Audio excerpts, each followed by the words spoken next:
بنوریا عالمیہ کراچی کے محتمم مولانا مفتی محمد نعیم کے انتقال کی خبر پورے ملک میں انتہائی غم اور افسوس کے ساتھ سنی گئی۔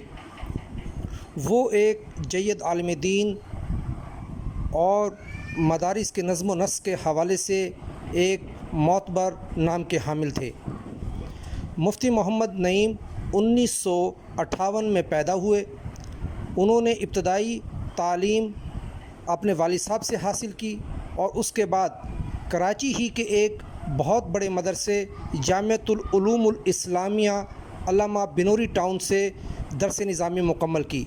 یہاں پر یہ فرق واضح رہے کہ مفتی نعیم صاحب کے مدرسے کا نام جامعہ بنوریا عالمیہ ہے، جبکہ جہاں سے انہوں نے تعلیم حاصل کی اس کا نام جامعۃ العلوم الاسلامیہ علامہ بنوری ٹاؤن جو کراچی کے علاقے گرو مندر میں واقع ہے۔ مفتی صاحب فارغ التحصیل ہونے کے بعد 16 برس تک اسی مدرسے سے وابستہ رہے۔ اس دوران وہ روزانہ سائٹ ایریا جو اس وقت کراچی کے انتہائی سنسان علاقوں میں شامل تھا وہاں سے بنوری ٹاؤن آیا کرتے تھے، اور وہ موٹر سائیکل آج بھی ان کے مدرسے میں موجود ہے جس پر آتے جاتے وہ روزانہ قرآن پاک کے کم از کم 10 پارے تلاوت کیا کرتے تھے۔ مفتی نعیم صاحب کے والد اور دادا پارسی مذہب سے تعلق رکھتے تھے۔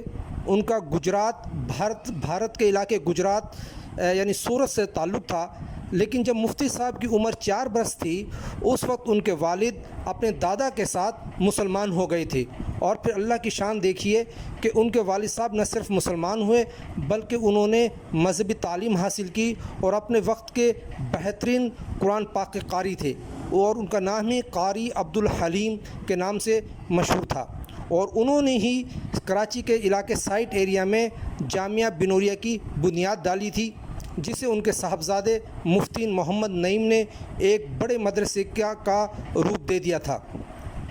مفتی نعیم صاحب سیاسی طور پر بھی بہت متحرک تھے۔